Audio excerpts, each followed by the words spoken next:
You will not get a complete history of China from a Confucius Institute.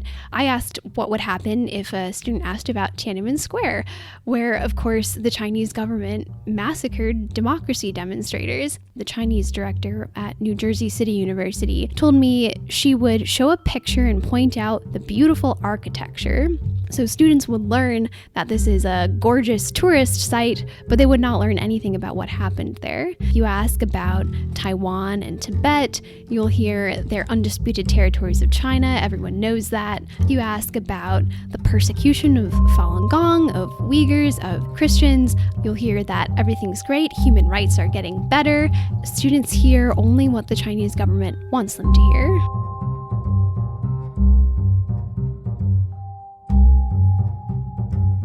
In recent years, the idea of China's peaceful rise has increasingly come into question. While China is a major American trade partner, it also takes numerous actions antithetical to our interests, including its backing of the North Korean regime, its bellicose activities in the South China Sea, its cyber warfare and intelligence activities, and its estimated hundreds of billions of dollars in intellectual property theft each year. But sometimes soft power tells us more about the nature of a regime than hard power. In recent months, there have been a series of articles discussing China's increasing efforts to control the business decisions of Western firms operating on its soil, including embedding members of the Communist Party into those firms to provide active management and oversight. The Chinese government has harangued Western companies who dare, for example, to have drop-down menus on their websites, listing Taiwan, Tibet, Hong Kong, and Macau as entities separate and apart from China, since China considers these places its undisputed territories. Many Western companies have caved in the face of Chinese threats, apologizing to the communist regime, scolding, and even firing the employees responsible for such transgressions. But perhaps most insidious of all have been the efforts and activities of Confucius Institutes, purported centers of cultural exchange and learning on U.S. college campuses that are in part funded, staffed, and overseen by the Chinese government. While presented as benign, Confucius Institutes are alleged to engage in propaganda meant to paint an abusive Chinese government in a positive light, including whitewashing historical episodes like the Tiananmen Square massacre, stifling criticism of China, surveilling Chinese nationals and other students, including American students, and potentially even engaging in espionage, all while providing China leverage over American educational institutions. Rachelle Peterson, Director of Research Projects at the National Association of Scholars, a group dedicated to upholding liberal arts education, published a seminal report on the activities and aims of Confucius Institutes based on extensive research and her own work investigating 12 such institutes in the New York and New Jersey area. Following the release of her report, in testimony in February 2018 on global threats facing America, FBI Director Christopher Wray suggested the FBI was investigating Confucius Institutes. Subsequently, Congress has proposed multiple pieces of legislation calling for the probing and countering of Confucius Institutes' malign activities. I wanted to have Rachelle on the podcast to discuss the staggering findings of her report on the nature of the threat posed by these institutes, since these entities are a perfect microcosm of China's goals, strategies, and tactics with respect to the West, and the challenge that China poses that I suspect we'll be facing for decades to come. Before we begin, I wanted to thank everyone who listened to and shared our Independence Day podcast. If you missed it, I urge you to give it a listen. And if you like the conversation you're about to hear, I hope you'll consider subscribing to, rating, and reviewing the podcast in the iTunes Store or wherever else you're listening to us. For more on the show, visit benweingarten.com/bigideas and follow me on Twitter at BHWeingarten. And now, without further ado, my conversation with Rachelle Peterson.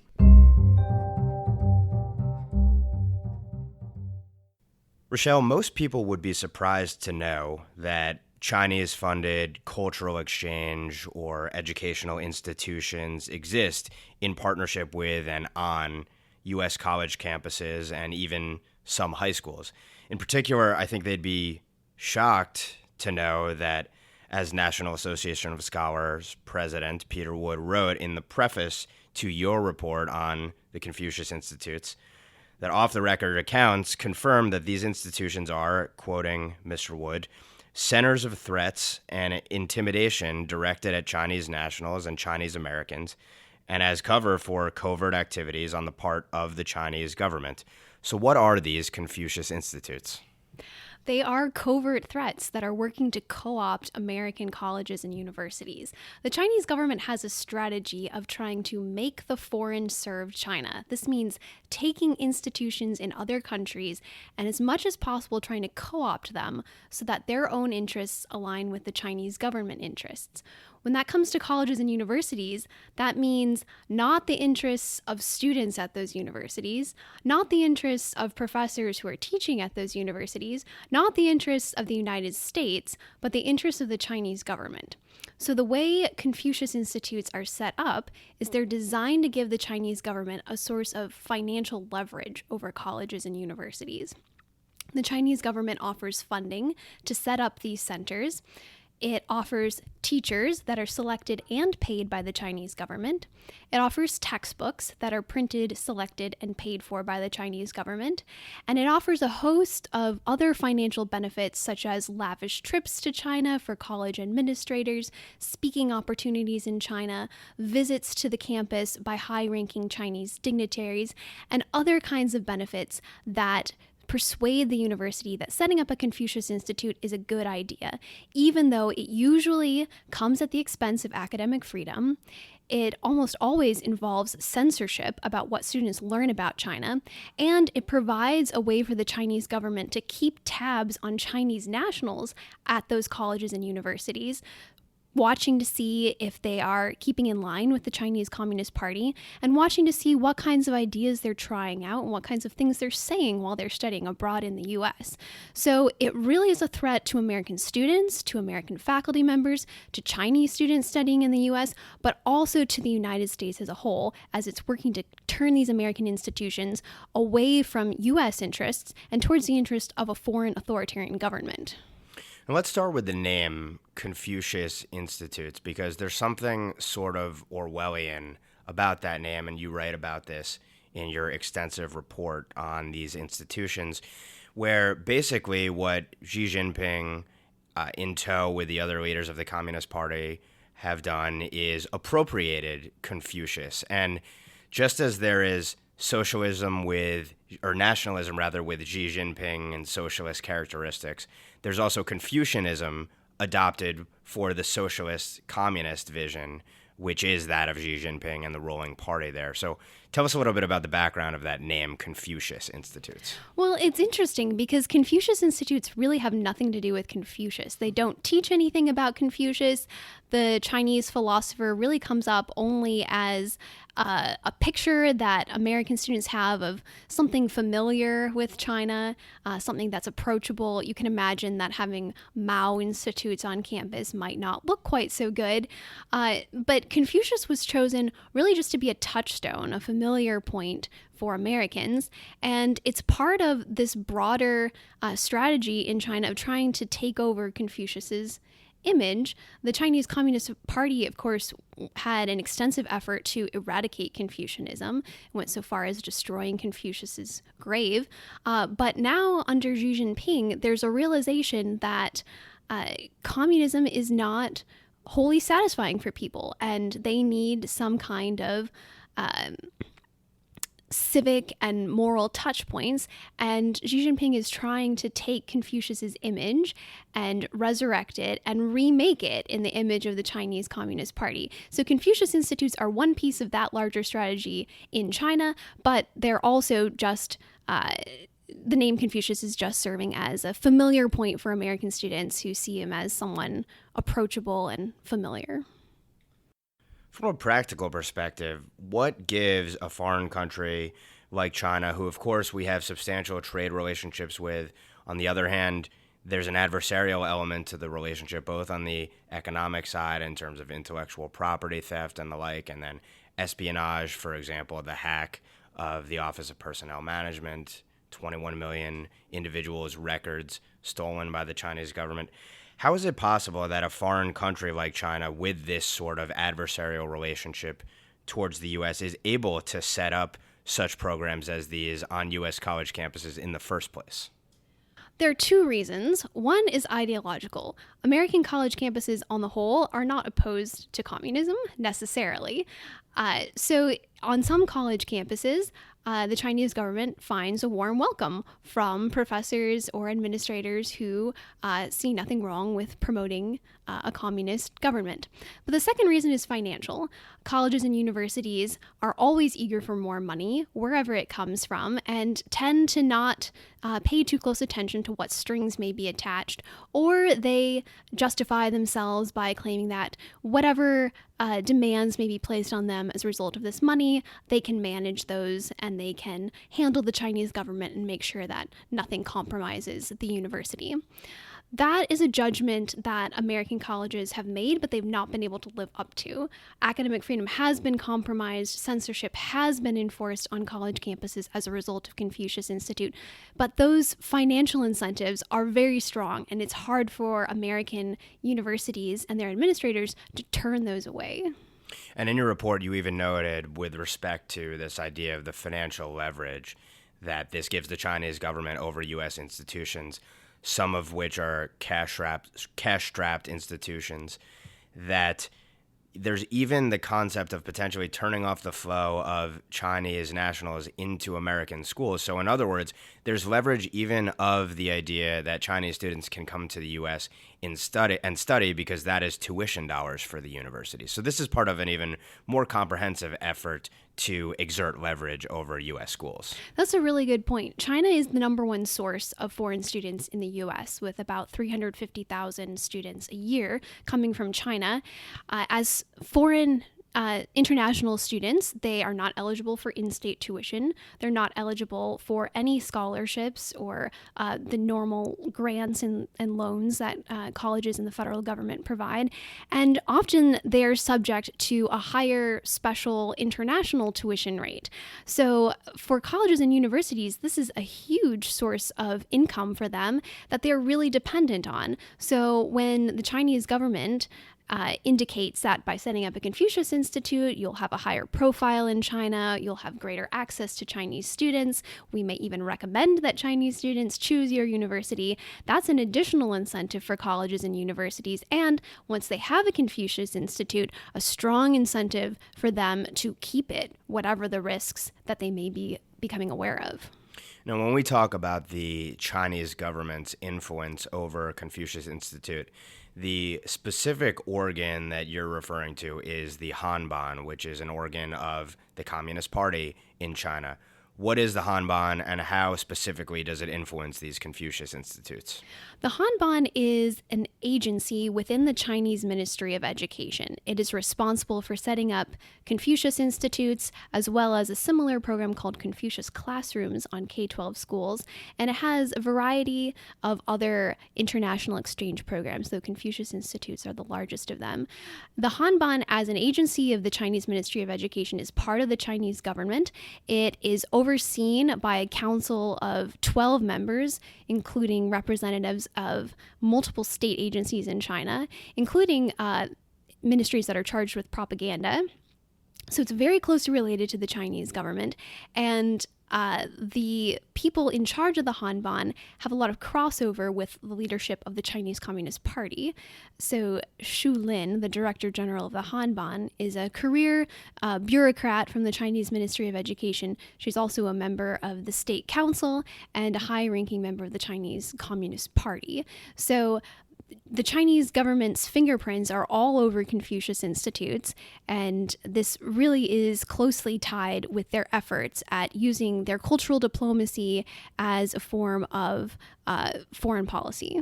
I think it bears noting here that there's also a parallel even when it comes to the economic relationship with China, which is there have been a spate of articles that we've seen in Western publications over the last year discussing the fact that, to the shock of many of the executives, American executives and European executives who do business in China, they're actually now Chinese Communist Party, for lack of a better term, apparatchiks being installed within these economic institutions, within private firms, and who are actually having more and more direct control even over business and financial decisions of those companies. So I think it bears noting here that just as the Hanban influences these purported cultural exchange and language programs, there's a similar thing occurring with respect to financial institutions and other firms that do business in China that are Western firms.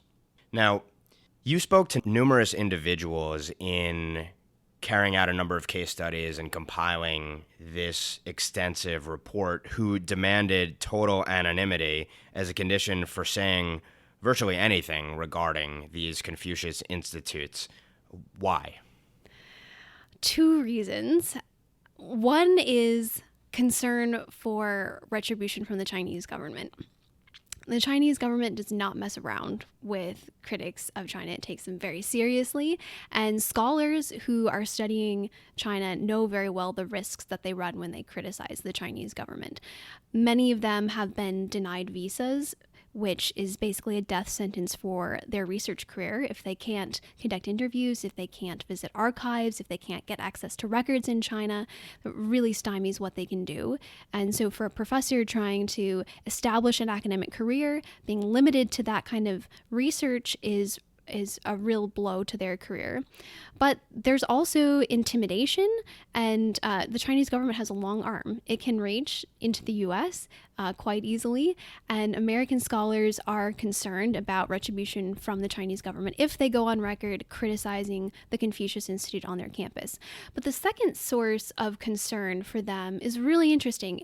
They were concerned about retribution from their own university, and that really shocked me, that American professors did not feel like their academic freedom was protected by their university, and their administration was instead more concerned about maintaining this relationship with the Chinese government.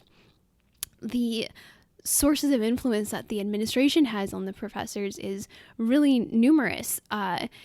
They can deny promotion, they can deny tenure, they can deny sabbaticals, and often the Confucius Institute has done a good job of ingratiating itself with the university administration. It's often a dean who is serving as the chairman of the board of the Confucius Institute. It's often a high-ranking U.S. professor serving as the director of the Confucius Institute, paired with a co-director from China. And several said to me, the director of the Confucius Institute is sitting on the committee that's going to review my promotion and tenure package. I can't afford to lose that. I can't go on record. So it was really shocking to me the kinds of risks that these professors felt like they were taking just by speaking about this institute on their campus. And just to give you one specific case study, one person that I spoke with was so concerned that he didn't even want to be seen talking with me, that we actually met in the basement of another building rather than in his office. And this is on American soil. This is in upstate New York. Yeah. He just wanted to be sure that there was no evidence that he was the one talking with me.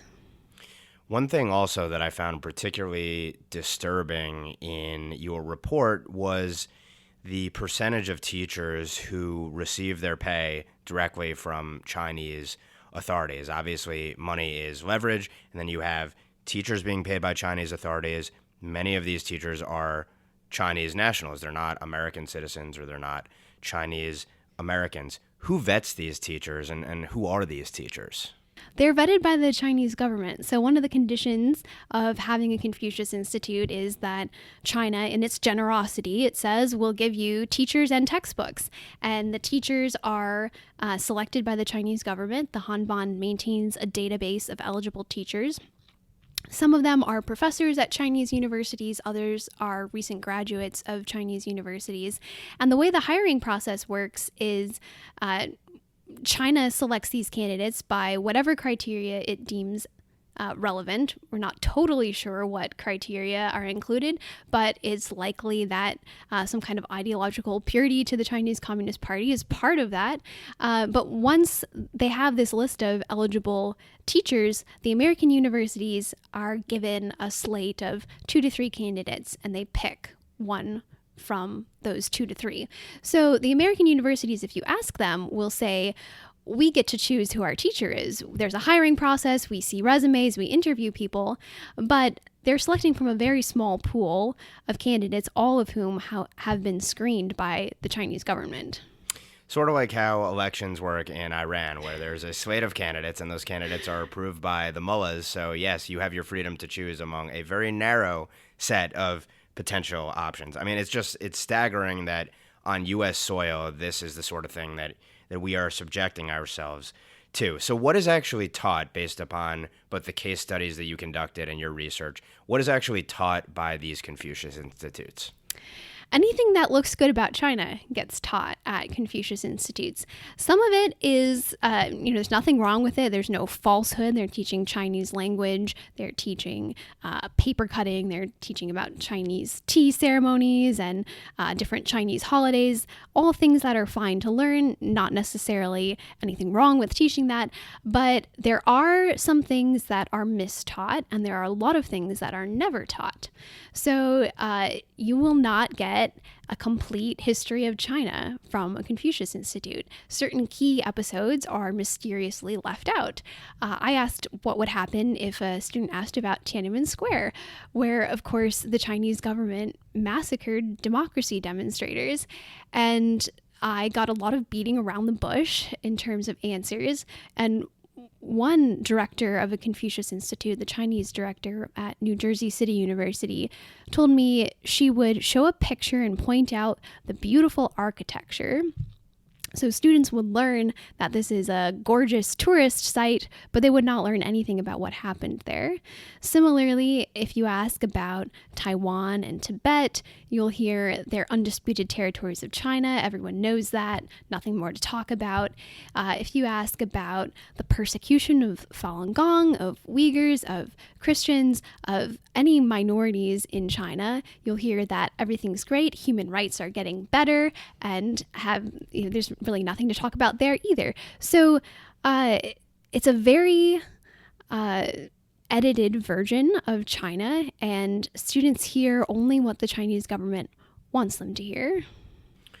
Who are the students that populate these over 100 Confucius Institutes on U.S. college campuses? It's a mix. Sometimes it's regular college students who, in some cases, are taking these classes for college credit. At 30% of the case studies that I looked at, I had 12 case studies, the Confucius Institute was the only place where you could study Chinese language, culture, history at that university. So for some students, they're taking these classes for credit, sometimes counting towards their degrees as core distribution requirements. Other times they're members of the public. Confucius Institutes have done a good job of trying to straddle the university world and the public world and try to appeal to anyone in the area. So if you're a retiree in the area trying to fill your time, you can sign up for a Confucius Institute class and learn about how great China is. But sometimes they're also Chinese nationals, and that is where the Chinese government really tries to keep tabs on them and control what they're hearing in the U.S. about China and understand what they're saying, what they're thinking, and report back to the Chinese government on what these students in the U.S. are saying and potentially subject them to repercussions based on what that is. What was the most alarming thing that you observed in conducting interviews with these various officers and examining the bylaws and constitutions that enabled the formation of these institutes on U.S. campuses? Really, it was the way that American universities did not seem to have vetted these Confucius Institutes at all. When I looked at the contracts that colleges had signed with the Chinese government, I was really startled by some of the language in there that seemed obviously wrong. Why would you sign this? There were prohibitions against transgressing Chinese law. There were requirements that if you tarnished the reputation of the Confucius Institute, you could be hauled into court. Now, what does tarnish the reputation of the Confucius Institute mean? No one really knows, and that's one of the tools that the Chinese government has to have this expansive language, keeping universities on their toes to not do anything offensive to the Chinese government. And then in these contracts, again, it was all set up really to the benefit of China, with China providing the money, the teachers, the textbooks, and often in these contracts, China being the one that would get to evaluate the Confucius Institute, evaluate the classes, and decide whether it was up to par. Those are all tasks that the university should have. If this is a class on their campus, they should be hiring the teachers. The teachers should be selecting the textbooks. The university should be conducting assessments. But in most of these contracts, that was left to the Chinese government. And you've discussed the propagandistic efforts of these institutions, and that isn't just you saying it or a few cherry-picked examples. There's actually a quote from 2009, Li Changchun, then the head of propaganda for the Chinese Communist Party and a member of the party's Politburo Standing Committee, and he called Confucius Institutes, and I quote here, an important part of China's overseas propaganda setup. You also mentioned the fact that there is, in effect, surveillance of Chinese individuals in the U.S. and, of course, likely Americans as well, definitionally, because Americans are some of the people that populate these institutions. The FBI director, Christopher Wray, in testimony in February 2018, said that the FBI was looking into other sorts of nefarious activities, for example, potentially espionage relating to institutions like Confucius Institutes. Have you found in your study any evidence of overt, beyond surveillance, actual espionage? No, I have not found actual hard evidence of espionage, though I did find a number of American professors who felt pretty sure that there was espionage going on, though they didn't have anything specific to point to.